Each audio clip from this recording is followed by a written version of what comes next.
G'day, everybody, and welcome to another fantastic episode of the Warhammer Meta Chasers. My name is Adam Camilleri, and I'm joined by the mogul himself, the man with the finest jacket in all the meta. Hello, Dustin. How's it going, buddy? The finest jacket that I am scared to wash every time. Yeah. I have one of those too. And we're also joined by Dead Sanguinius, who is standing in for Paul, because Paul is in fact in Or Dallas. laying in, I guess. Yeah, he's at the Dallas Open, getting set up to do some commentary there. I'll be joining him as well remotely from home. So everybody go and check out the Dallas Open coverage that'll be happening and rolling for all 8 freaking rounds of this. I think it's a near 300 player slobber knocker. I think it's like 260, 270 players. But there is a lot of 40K happening this weekend, like a phenomenal. We have 3 massive events, and then there's a couple that we weren't able to cover. I really wanted to cover the German Super Major, which has another one that's near 300 players, but they didn't unlock their lists. So it sucks to suck. Come on, guys. I was even ready for it, too. Dang, man. I'm sorry. Sorry to hear. There's also some very large team events. There's one happening down under in Gladiator Games, and there's another beautiful big team event, 70 players over in New Zealand as well, in one of the big tactical chili cook-offs. I don't know why they call it tactical chili, but I like it. I like that little branding. I don't know what about New Zealand is associated with chili, but I'm here for it. Tactical chili. Yeah, that's the club. That's the name of the club. Is there, or are there beans in it? That's what I need to know. Should there be beans in it, or we should? I don't know if it's tactical chili. I feel like I feel like chili should have beans in it. Yeah, tactical chili should definitely have beans in it. Tactically placed beans. Yeah, that's it. Walk up to your opponent and just throw some dried beans on the table. Yeah. Anyway, enough of the preamble. Of course, this is the Warhammer Meta Chasers. Please come enjoy, like, share, and subscribe. Tell all your friends. We cover the biggest and best events of the upcoming weekend, giving full meta breakdowns of what is going to be there, what the biggest players are moving and shaking. And when there isn't an identifiable, like, big bad, like, let's have a look in and see what Emperor's Children doing this week, yada, yada, yada. We'll do detachment breakdowns on those notable factions. Most notably this week, you're going to have tactical breakdowns for Orcs and Death Guard, because of course Death Guard making a huge surge into the meta. But jumping straight in, my man, Bay Area Open, the hallowed, venerable BAO from Burlingame, California. 179 players, 6 rounds. Give us that faction breakdown. For the Imperial Super faction, there are 7 Sisters of Battle, 14 Custodes, 5 Admech, 7 Astra Militarum, 3 Grey Knights, and 7 Imperial Knights. Space Marines with 10 Adeptus Astartes, 5 Dark Angels, 1 Space Wolf, 5 Blood Angels, 1 Black Templar, and 3 Death Watch. Chaos, there's 7 Chaos Space Marines, 2 T-Suns, 13 Death Guard, no real surprise there. 10 World Eaters, 4 Emperor's Children, 6 Demons, and 2 Chaos Knights. 10 World Eaters is actually a pretty big number right now. It is. In like a few weeks it wouldn't be, but right now it is. Yeah.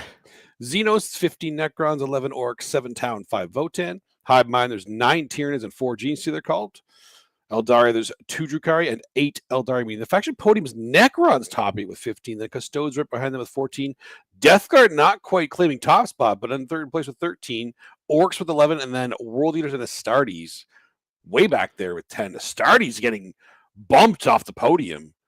Yeah, so the internal Astartes meta is starting to kind of revamp at the moment. I think people have played like enough games into Ultramarines Gladiators, or people are just getting tired of that archetype themselves, because essentially it is just kind of a Ironstorm variant, playing, wielding 2 super units in Guilliman and Calgar, and then just having like double or triple Vindy, double, triple Ballista Streds. It's kind of, people are just kind of getting a little bored of it, I think. But also there's a bunch of other Space Marine archetypes that are on the rise, notably some new Dark Angels tech people are trying out. And of course, Blood Angels just never seems to go away. It's always just a good place to go if you're getting bored of a gun line. But the Chaos is an interesting place for us to take our first little snapshot look. The Death Guard, World Eaters, and Emperor's Children numbers. Emperor's Children are a little on the lower side, but of course, really low. It's a brand new model range. Could be just taking some time for people to get their hands on the miniatures. Or they got excited because Death Guard are out now. They're newer. They're more newer. They're more newer. But we always find the Chaos Space Marine numbers are the first ones to dip whenever another, Heretic Astartes gets any, new rules. The Chaos Space Marine numbers dip, and that one surges. In this case, it's both Death Guard and World Eaters that are surging in numbers over in the Bay Area, with Chaos Space Marine still having a respectable 7. Of course, Thousand Suns still pending their new codex being, enabled into the meta, into the wild at events. So they're still only sitting at about 2. Yeah, which is, it's not too surprising right now. There's going to be a surge, and it really shows that the Chaos players in general they're just chaos players because these numbers just kind of flex between each other whenever something new comes out or something changes. They want to try something out, Yeah, it's very interesting the fact that like chaos players play all of chaos. Yeah, and Space Marine Astartes players play all of Astartes, and so you won't see those you won't see a total of Astartes players ever go down too much or up too much. The numbers just change internally between their own internal metagame, and the same is true for Heretic Astartes players. I know so many people who play Chaos Space Marines, World Eaters, Empress Children, so are now getting Empress Children, and also have like a Death Guard army as well. Well, I think every Chaos player has like a Death Guard army. Like I'm an Imperial player, so I just by default have a Custodes player in a draw. A Custodes army in a draw. Like I play Imperium, so cool. I got Custodes. It's just the thing. It's just the thing that happens. Math checks out. Shout out to everyone in chat as well joining us live. Of course, you can join us live at 9 p.m. Eastern Standard Time on Thursdays. We do go live and we do this show live. So if you're watching it back and you're all free, come and join in. We have a beautiful chat community. And thanks everyone who is engaging right now. Now, we have a detachment breakdown for you for the Bay Area Open. This is the Orcs. So initially, it was quite funny that I thought there was like 15 Orc players at this event. And so I'd already started doing this and like breaking down all the ones. And then I got to 2 players who have Dork as one of their names in their club. It's like something Dorks. And so when I was control Fing for Orcs, like 4 of those were guys with Dork in their name. So it turned out to be 11, but I was committed anyway because I found this breakdown quite interesting. So the 11 Orc players in attendance, 4 of which are Warhorde, 2 Bully Boys, 2 Green Tide, 1 Mordaka, 1 Tactical Brigade, and 1 Dread Mob. So still a very good spread and showing that the Orc kind of archetypes are all relative, they don't have one that's obviously the best right now. I still argue Tactical Brigade and Warhorde and Green Tide are what would be my 3 picks, depending on the meta and the terrain I was going to be playing on, for sure, missions, etc. And yeah, whether or not I was expecting to see a lot of Necrons. If I expect to see a lot of Necrons, man, Green Tide starts feeling really good, and there are huge amounts of Necrons at this event. Yeah, the Green Tide can feel good in some of those events, but I think the big problem, especially when like T-Suns hit, if you start seeing a lot of Zangors around, or if the Necrons start bringing out their warriors, the hordes again, people are gonna be ready to kill a lot of boys. Yeah, it won't be long before the window on the Orc horde gets pushed out by dint of people teching into these things. And of course, Awakened Dynasty has been the stock in trade of Necrons for some time, in addition to Star Shatter. Yeah, and so it's really kind of a pick at the top of the meta. And of course, we have a beautiful little step down here, 15 to 14 to 13 to 11 to 10. It's actually quite a nice distribution of factions at the top end. Definitely, which we like to see too, because that means nothing's too busted. And that means the meta is very healthy and the game is incredibly healthy right now. And we love it. Keep it going. It is, but there's still some people who have some like, is Death Guard just going to take over? And we will have We're going to see. I'm here for it, to be honest. I don't think I can remember a time where Death Guard's been the best army in the game. Not the best. A bit of a boogeyman sometimes, but not like something you're like, oh, no, I can't beat Death Guard. Yeah, so I'm totally fine with Death Guard taking like a couple of months at the top. Yeah, I'd be very happy for them to be the best army in the game for a little bit, because, like I said, they've floated around the top, but they've never been the best. And yeah, we will see if that ends up being the case. But this brings us to the time of picking the things. Paul is not here, so he is defaulting to that Blood Angels. I mean, he's got 5 of them. He's good. He's good. He's good. He's not too bad. No problem. Dustin, what would you like, sir? I'm taking Death Guard. Yeah, totally fair. I'll go with the Crons. I'll go with the numbers. Yep.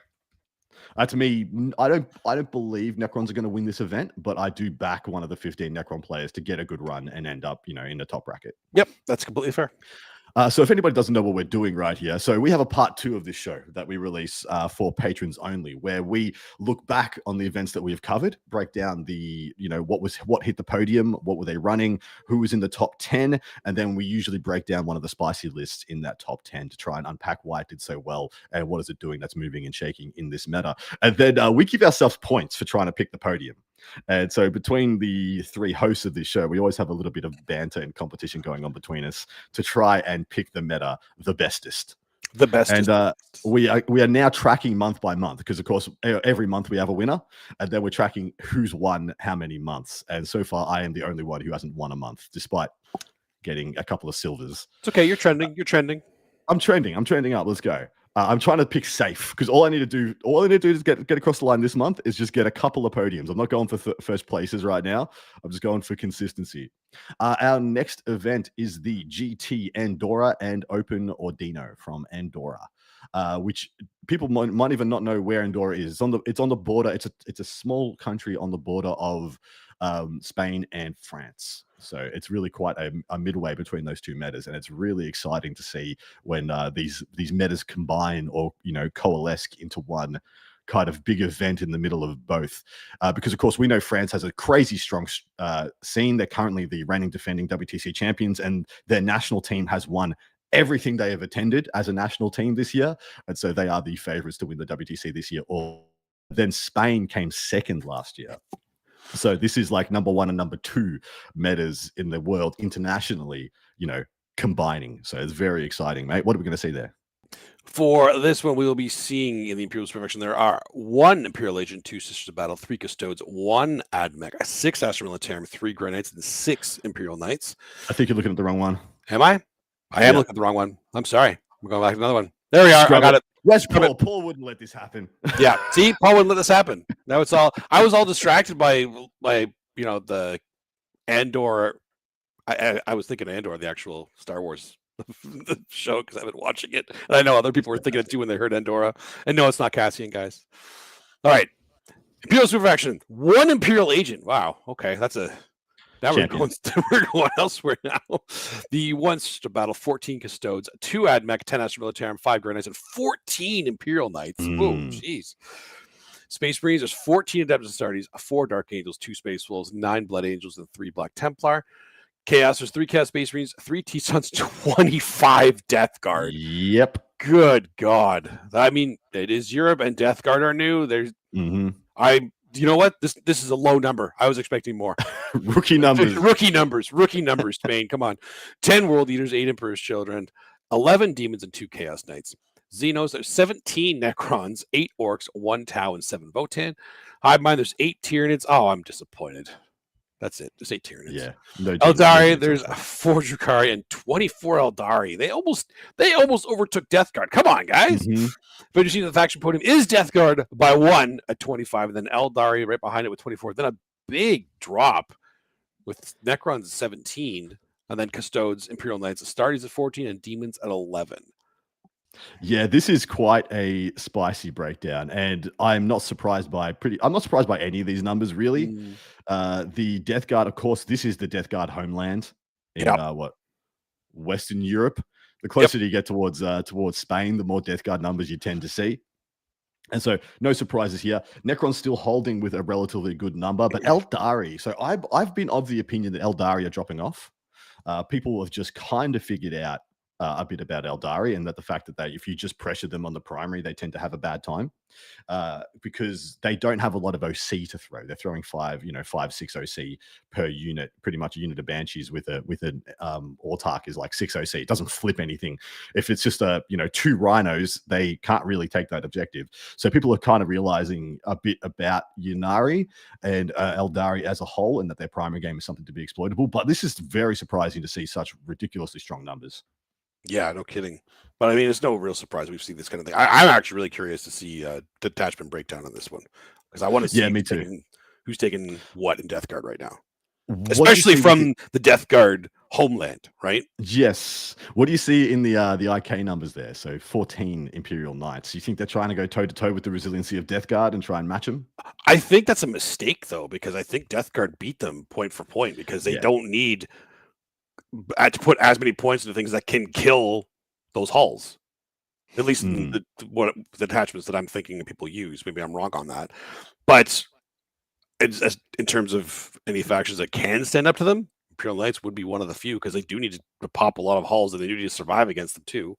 And they need OC, depending on what you're going against. Like if they're trying to beat Death Guard, it's an interesting choice. I don't know if it's the right one, but it's definitely interesting. Maybe the Imperial Knights are going for like 2 or 3 big knights. Maybe that's the way to go. Maybe. Yeah, because we know Death Guard does pick up Little Knights pretty damn effectively but maybe with all their debuffs. they're just hoping for those bigger knights to survive that a little bit longer, so they can pick up Mm. more of the Death Guard. Who knows? I'm curious. All right. Into the detachment breakdown of the 25 Death Guard. We have 15 Virulent Vectorum, 5 Champions of Contagion, 3 Mortarian's Hammer, 1 Death Lord's Chosen, and 1 Unknown. What? And I noted that down because it's very rare I see a person who has not listed a detachment. Not only did not list a detachment, didn't list a Warlord, didn't list any enhancements, so I couldn't even look to see.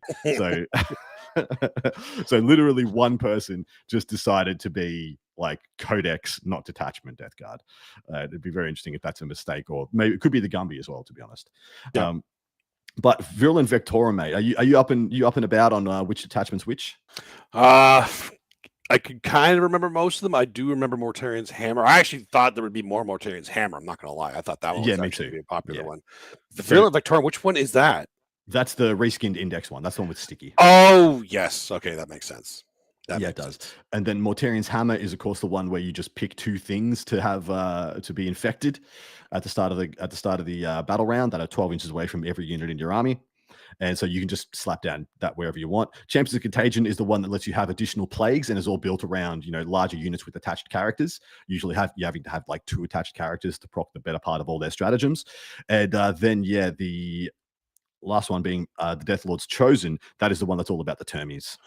That one I feel is actually like a hidden gem as well. I like that one too. I'm also really sad that nobody's taking the Poxwalker detachment. Come on, that one was cool. I honestly, I don't think it's that good. Like, it's not compared to the other ones. I mean, jail. So you take the Poxwalkers for the jail strategy, and Poxwalkers are kind of the worst jail strategy because your army is relatively slow around the Poxwalkers. Jail strategies only work when you're able to jail and then take away the table. And they're kind of not fast enough to take away the entire table when they jail. And then Poxwalkers, unlike things like gargoyles, don't have any additional jank. They're just a little bit more resilient for the screen. More like a Mordaka Zodrog combo for putting people in jail. But then the problem is you're not having an overwhelming turn 2, which is what you want with the jail. You want to jail them and then turn 2, bang, win the game. And or just continue, like if you're I suppose you'd know this as Tyranids, you just want to jail them every turn and keep it rolling the entire game. They're unfortunately unable to do that, and due to that, I think people have just gone with what they know in the Virulent Vectorum. Of course, this is a brand new codex, so it's still early on. It's still pretty normal for people to just start off with where they left off, which is the Virulent Vectorum, which is the reskinned index attachment. But I'm a huge fan of the Champions of Contagion. Just having I think Plague Marines are in a fantastic place. And when you put just Plague Marines with stuff like a couple of units of Death Shroud and then a couple of blow drones, you just have a good list. It's just a good, well-rounded list. Yeah, for sure. I agree with that. I'm not too surprised because I think people are going to, like you said, going to stick with the comfort picks for now, but we'll probably see them shift in the near future. Well, the meta is also going to change soon with World Eaters, Space Wolves, Thousand Suns coming out soon. Like, it's going to shift. Well, if they're playing Death Guard at this, you would assume World Eaters is illegal as well because they came out the same weekend. So that's you true. have to assume. But mind you, this is Heartland Death Guard territory. This is like the Death Guard. The Death Guard. All the World Eaters players also have Death Guard armies, right? That's true, mate. It's true. Shout out to people in chat. Dorian, KR Quinn, thanks for being so active. We really appreciate you. So time to pick us some winners. Paul's already got Blood Angels in. I'm picking first this time because we swap, and I'm going the Death Guard. You son of a... you know what?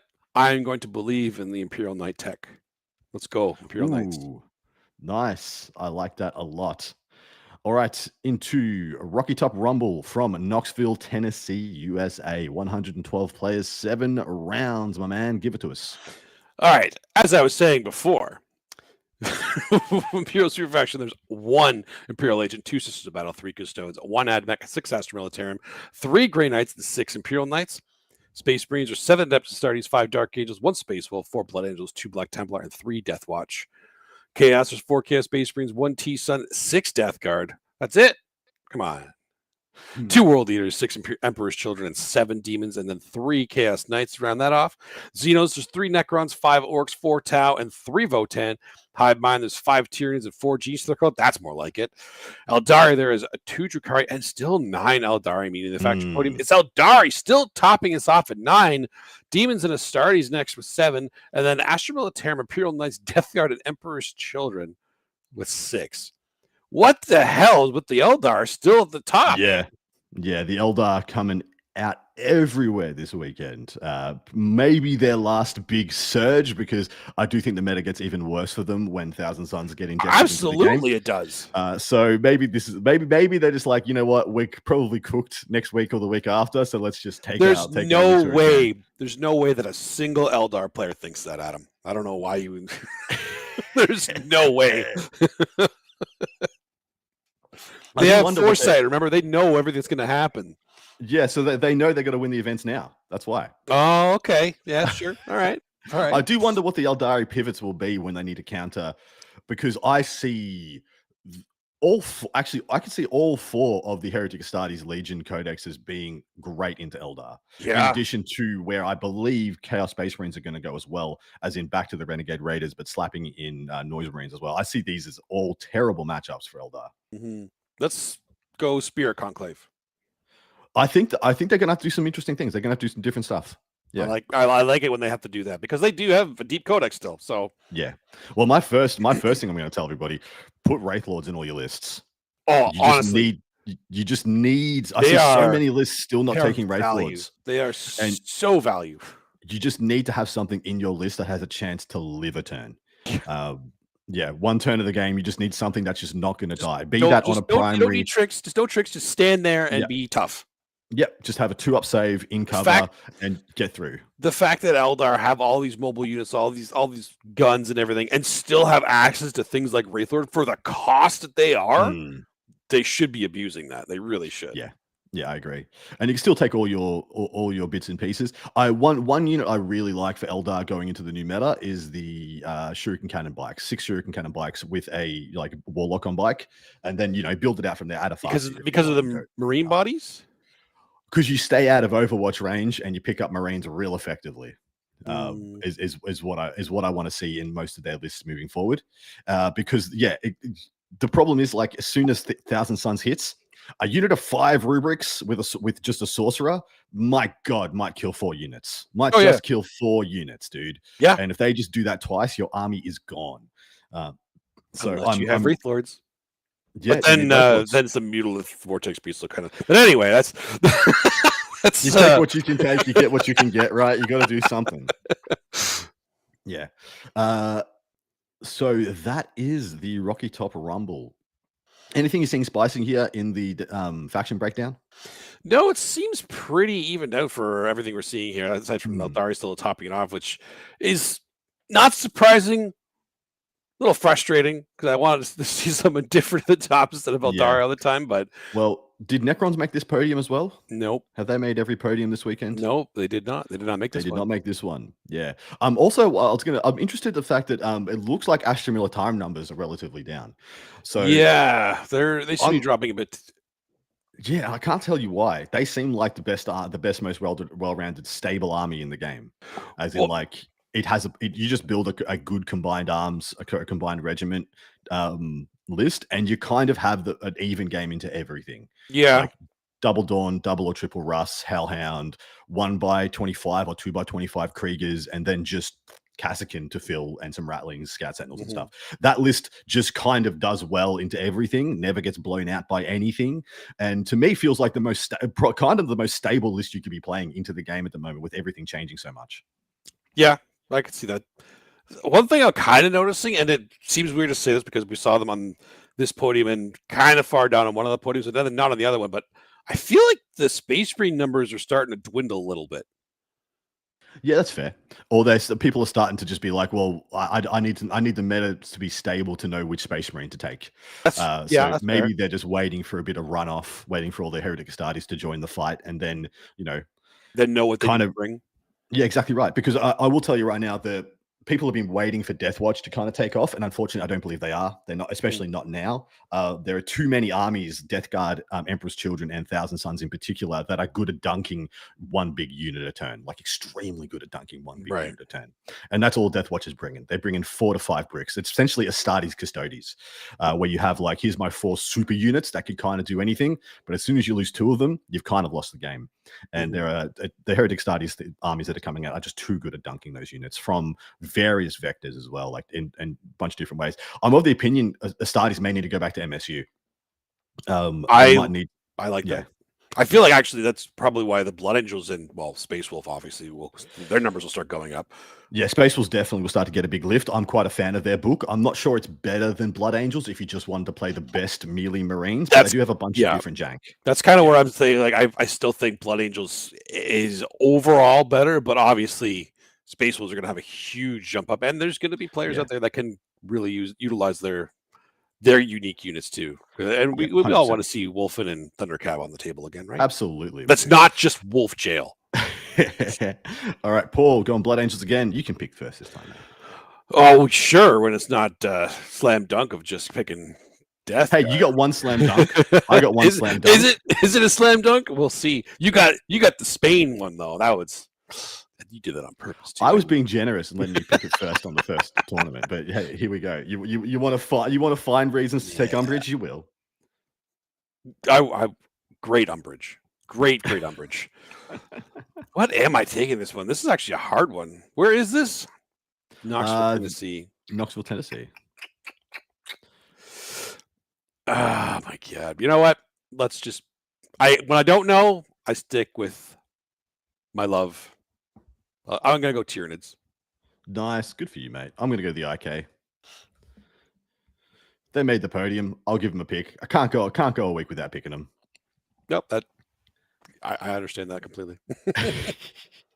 That's going to bring us to an end of the coverage of the tournaments, and we are going to be doing a Fuego. People are saying demons. People are throwing out stuff there. Joel Adkins has joined us as well. Hello, mate. Just see you poser. Yeah, you poser. Yeah, I'm sorry. Like, I do with GSC or my army. Well, how are they doing in the game at the moment with the injection of the Heretic Astartes Codexes? How do you feel your EC T-Suns and World Eaters Death Guard games are for GSC? You have to build for them. The thing is, I think a lot of people, the strongest list in the game right now is considered to be the host list, the horde host list, right? Yeah. And it's not going to do well into some of those armies. So it is not going to do well. How many Death Shroud does one unit of 20 Neos on the drop kill? It's not enough. Right there, the fact that you're assuming they're going to kill stuff is the problem. Everybody assumes they kill stuff. They are so swiggy. Aside from that Primus brick, and even it can be swingy sometimes, but they are so swingy at killing things. You cannot play that army and expect to kill stuff. Well, exactly right. Your best output unit, Deep Strikes Down, kills 2 to 3 Death Shroud on a good day. Yeah. And then they walk up, flame at you, and sweep, and your unit's dead. Yep. And yeah, well, they need to kill them in one shot, otherwise they get picked up, because that's the squad you want to do it on, right? But it's exactly right. Yeah, exactly. Right. And that's the other thing too. Like, you want to be charging things to get them tied up to beat them on OC, but these are guys that can sweep you when you charge them. Now, just something like a Mortarian's Hammer, if they're just doing all the tanks, you're fine. You're fine. Yeah, totally fine. You just play the game instead of trying to kill. Yeah, exactly. And that's the thing. Like, you stop trying to kill stuff, because if you do, great. That's a bonus, but it's not something you can rely on ever. It's not your win con. It is not your win con in the slightest. It is not. Your win con is you do not have enough bullets and swords to kill me. That's it. I feel like T-Suns is a killable matchup for you. The problem is, like, any unit of 5 T-Suns kills anything in your army. Yeah, which is the same as it was before, I guess. Now, that said, also with these new secondaries coming out is kind of changing some of the things too. I've always been of the belief right now that Final Day actually has massive amount of play, because if the game goes the way it seems to be going, primary denial is going to become a lot bigger than the secondary game, because the secondary is going to be a lot closer. Primary denial is a lot bigger. You know what's really good at denying primary? Gargoyles. Gargoyles, yeah. And then slamming loan up victors on every objective, and then 100%. Well, that is going to end us for this. We're going to hit a transition into the Fuego times. This is our little palate cleanser. And it's not much of a palate cleanser at the moment because it's way more intense than our regular show. And Causes a lot of problems playoffs between us, you know. Yes, yeah. That's why Paul isn't here. He's not actually at Dallas. He's just annoyed at our previous Fuegos. What are we doing today? Today we're doing the historical fiction genre. So it was hard to get the last two genres to fill out a couple of the movies that were kind of missing, and historical fiction seemed to be the best one to get most of the ones that we were missing in there, and then thriller will be the next one. And then after that, we go to the championship round for movies. Oof. And then we got to figure out what we're going to do next. If we're going to do games next, or if we need to do... I would say we should do video games next. Yeah, I think video games is next.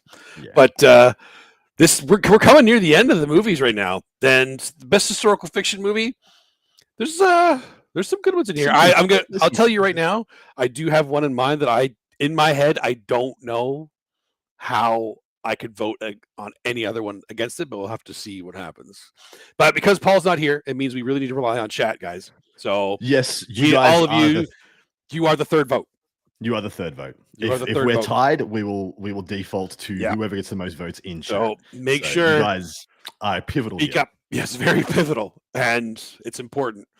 Make Paul proud or make him angry. I don't care either way. Like it's fine. Just whatever you're feeling. I'm just happy I don't get to have some of the best movies of all time knocked off by Tombstone once again. That movie's so good. It's not that good. It's so good. It's a good movie, sure, but it's not one of the greatest films of all time. No, it's not even close. No, but it's so good. I've watched it. Freaking knocked off Shawshank Redemption for Tombstone. I'm not sad about that. I'm not sad, but the Shawshank Redemption is an incredible movie. I'd watch Tombstone over that any day of the week. All right, let's do it. So, starting off with Gladiator versus Fury. Ooh. I mean, I think it's Gladiator. It's got to be Gladiator, right? Fury was actually pretty good, though. I was impressed. Fury was quite good. And I love how it showed that there was in any conflict, there's good and bad on both sides, like in the micro, because there was some awful people on the Allies side in that film, and then of course they were fighting against the Nazis, who are the worst people who've ever existed. Gladiator gets my vote because Maximus Decimus Meridius. Have you seen Gladiator 2? I have. Should I see it? No, didn't think so. I didn't think so. I saw that Yeah, so this is a 2-1. This is both of us voting Gladiator. It's 2. Oh, it looks like chat's going Fury. So yeah, I guess it's 2-1. Sorry, guys. 2-1. All right. Next up, Troy versus Lawrence of Arabia. So I have quite a few feelings about this. I like the Iliad as a novel, and I've read it multiple times. Haven't quite finished the Odyssey. I think that's the first book that ever broke me. I didn't get broken by Moby Dick. I read Moby Dick cover to cover, and that thing is a freaking drag. If anybody wants to read Moby Dick, you can read the first 3 chapters and the last 2, and you will miss nothing. Nothing at all. Lawrence of Arabia was one of the formative films of all time. And it told us a very important and pivotal story in a lot of ways. It did do some disjustice to the subject matter. Yeah.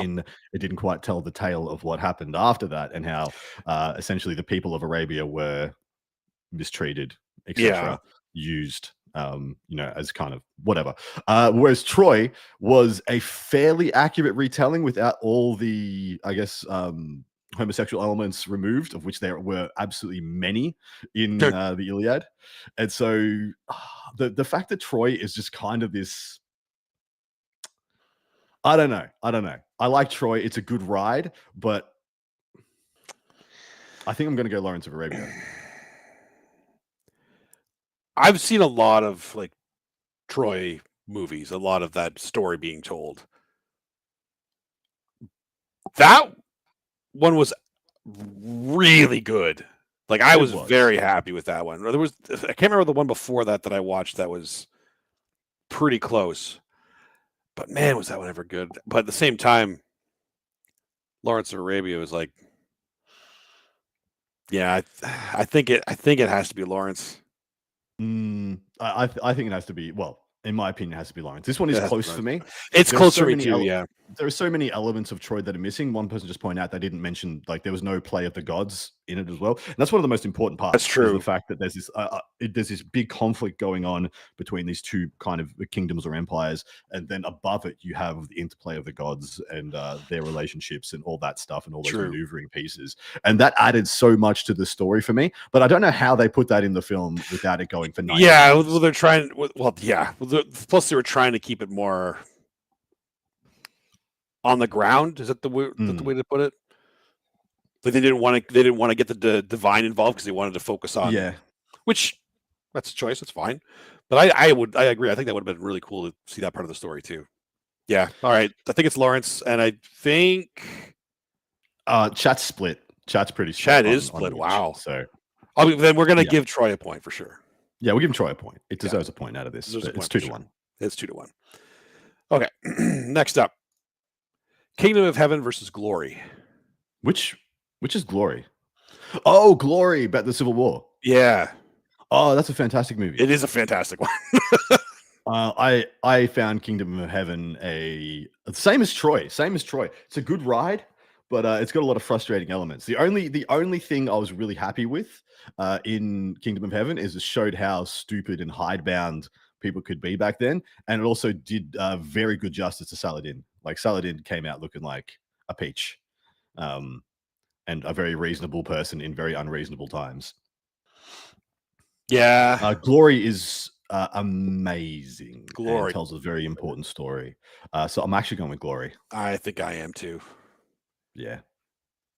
Did Kingdom of Heaven get any votes here? I mean, the whole tale. I mean, what shits me about Kingdom of Heaven is the protagonist. So you got this guy who's a blacksmith one day, and then he's like a badass warrior and a duke the next day, and it's kind of, it just all fits like a glove. He's just a very Mary Sue, like, can't do anything incorrectly, never makes a mistake, everything's perfect. And that kind of shit me when he was surrounded by such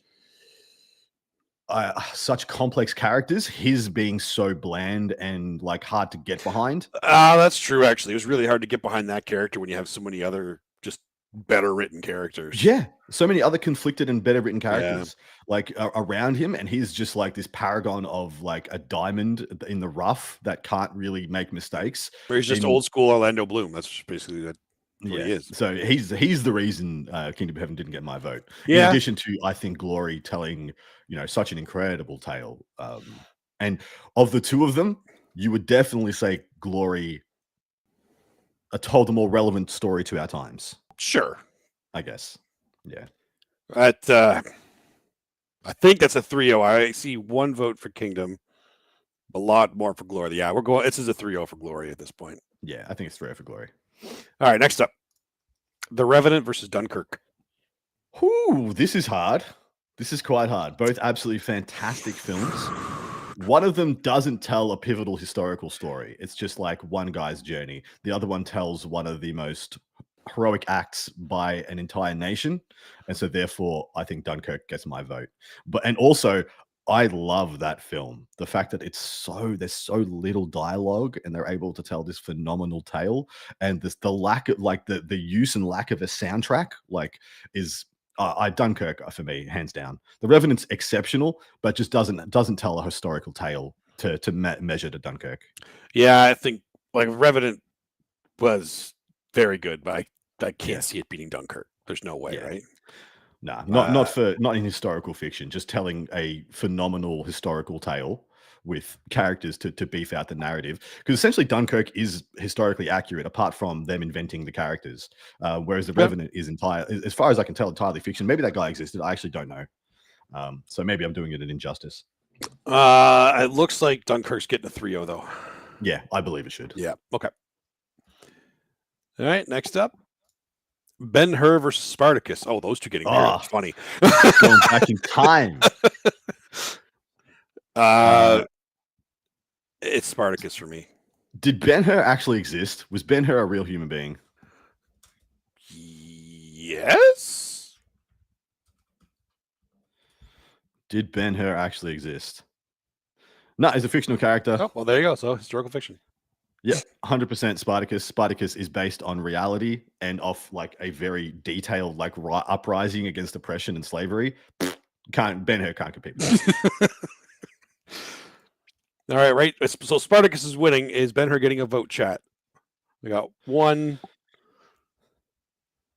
Yeah, the chariot race was really cool. The chariot race was freaking epic. Like, absolutely epic. Man, I love that for that time of filmmaking where they never thought anything was too grandiose. When they were just like, let's just find a way to do this. Let's just make it happen. That's that age of filmmaking. I mean, Lawrence of Arabia is in that age of filmmaking as well, where there was just like nothing was too big to do. Nothing was a road. Was a Rubicon for them. They were just like, we're crossing all rivers, we're making everything happen, and we're doing justice to this film. And I love that age of filmmaking. I think they dream so big. Yeah, for sure. This is a 3-0 for Spartacus then. Okay. Next up, Master and Commander versus Braveheart. Oh, why'd you do this? Why did this happen? This is a random scene. I don't have a choice. It's so, Braveheart for me. As an Australian, this is Russell Crowe versus Mel Gibson. For me, this is Master and Commander. As for an accurate portrayal of the but it's historical fiction. I know. And okay, so it's Braveheart for me. So Master and Commander for you. Chat. Braveheart is so historically inaccurate. It's hilarious. It is very historically inaccurate. The fact that they're all wearing kilts, hundreds I know. before kilts. Mel Gibson's accent is like a bit of a crime. Master and Commander for me is like straight up a perfect film. It looks like Master and Commander's winning right now. Oh wow, is it ever? I think Master and Commander's taking it. Anybody else in chat want to speak up? Anybody trying to save Braveheart here? Ooh, nah, they get it. No. Okay, there. It is a 2-1 for Master and Commander. All right, next up. Last of the Mohicans versus Enemy at the Gates.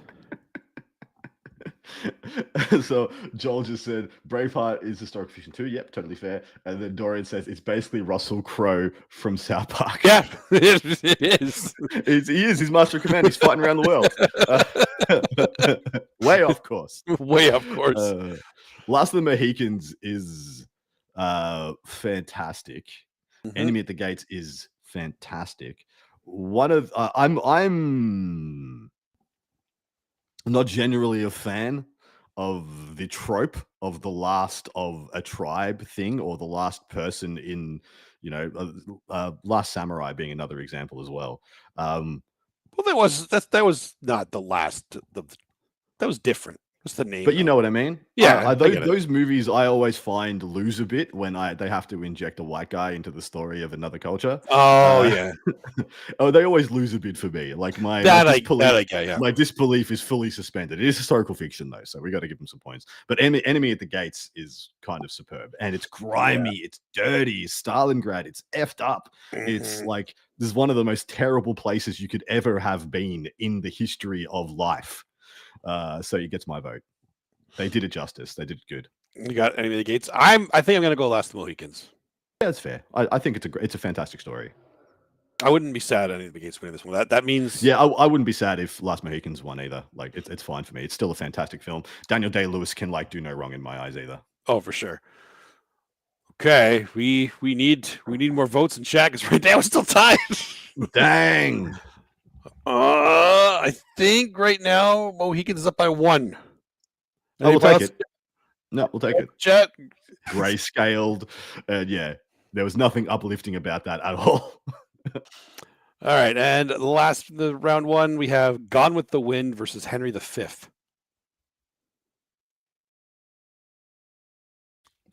Remind me, which is the Gone with the Wind story? I think I'm confusing 3 or 4 different movies for Gone with the Wind because it's been parodied so many times. You're Sound of Music, aren't you? Yeah, I think I am. That is the God. I wish I could describe it for you. So frankly, Muddy, I don't give a damn. Yeah. So you know it then. Good. That saved me from having to describe it. I'm glad you do that. Yep. So I've just had a little refresher via Google. Thank you very much. I'm going Henry V. Yeah, me too. Yeah. Yeah. Much better source material for which to build a historical fiction. Oh, for sure. Much better. And it looks like, yeah, that is a 3-0 for Henry V, I believe. Yeah. All right, now we go into the next round. So first up, we have Gladiator versus Lawrence of Arabia. Ooh. This is actually quite hard. It's Gladiator for me. I think it's Gladiator for me too. Yeah. I just find it a much more interesting time period. Maybe it's just me being a guy, and like every fifth thought that I have apparently is about the Roman Empire. It's true. It really according to statistics and the according to statistics. Hey, it's accurate for me, man. I can't help it. I do not mind Lawrence. I think Lawrence of Arabia is a superb film. The runtime is excessive. Yeah. But that was filmmaking back then. They were just like, we're just telling the story and it takes as long as it takes. That's what I meant about dreaming big in that age of filmmaking. Like if we have a 3 or 4 hour movie, we're making the 3 or 4 hour movie. Whatever. You know, watch it or don't watch it. Lawrence is getting votes, so it's 2-1. 100%. Lawrence deserves a vote here. It's one of the greatest epics of all time. In fact, it's winning in chat, so definitely getting a vote. All right. Next up, Glory versus Dunkirk. I'm going Dunkirk.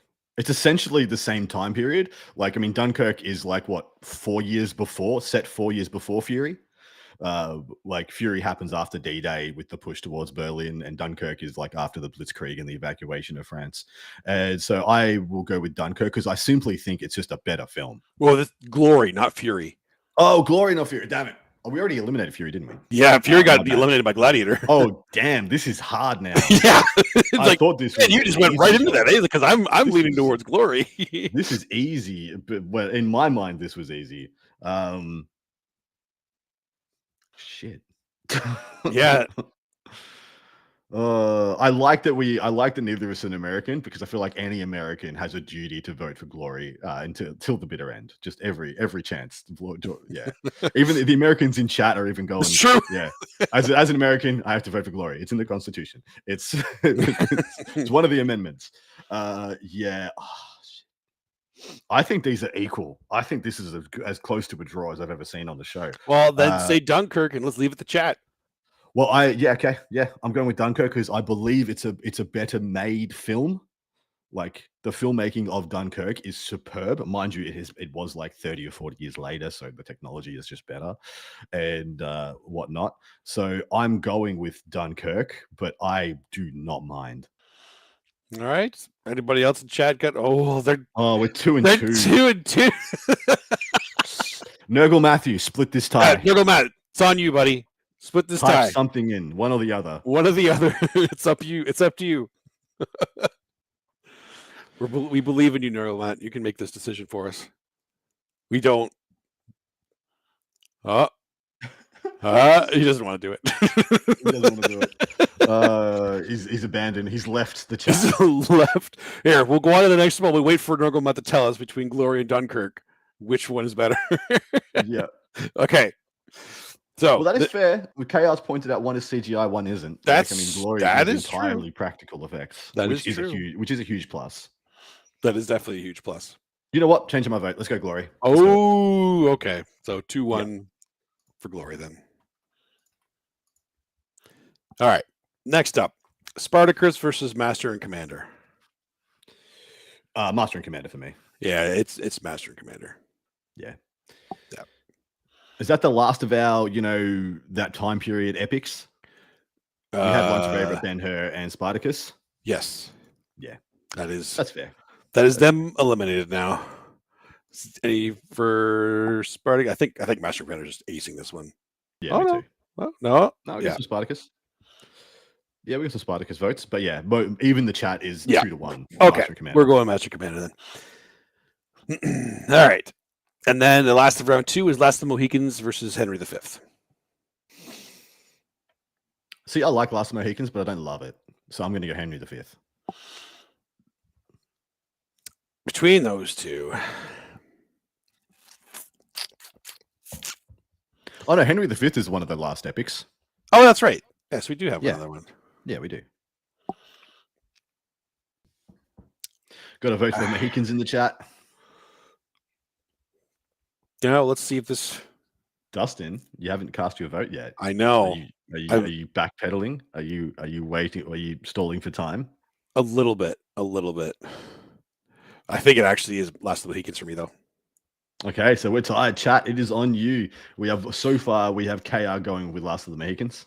Yeah, we got Last of the Mohicans. Is Dorian? Is that V for 50? Is that a vote for Henry V? Is that a vote for Henry V? You need to clarify. Henry. Oh, we have one for Henry. Henry. Yeah. Yeah, I think that's a Henry win. I think it's a Henry win. All right. Beautiful. 2-1 for Henry V. All right. Semifinals. Oh God. Gladiator versus Glory. I think it's time for me to go against Gladiator. I'm actually going for Glory. I'm going for Gladiator. There you go. Wow, we switched. We pivoted. Nice.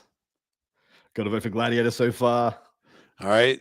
Chat's on you. Gladiator or Glory. You can't get mad at us if the wrong one's picked if you don't vote. No, that's true. I got one for Glory. Got two for Glory. Oh, Glory coming in hot now. Oh no. Yeah. This is gonna get tight. So far it's 2-1. 2-1 for Glory. I like the ending of Glory. Mm-hmm. I like showing the futility of war, that you can have all the courage in the world. You can do everything right by each other as comrades and all those things, and then still, what happens at the end happens at the end. I think it's Glory. I think it's Glory. Yep. Yep. Chad has spoken. It is Glory 2-1 against Gladiator.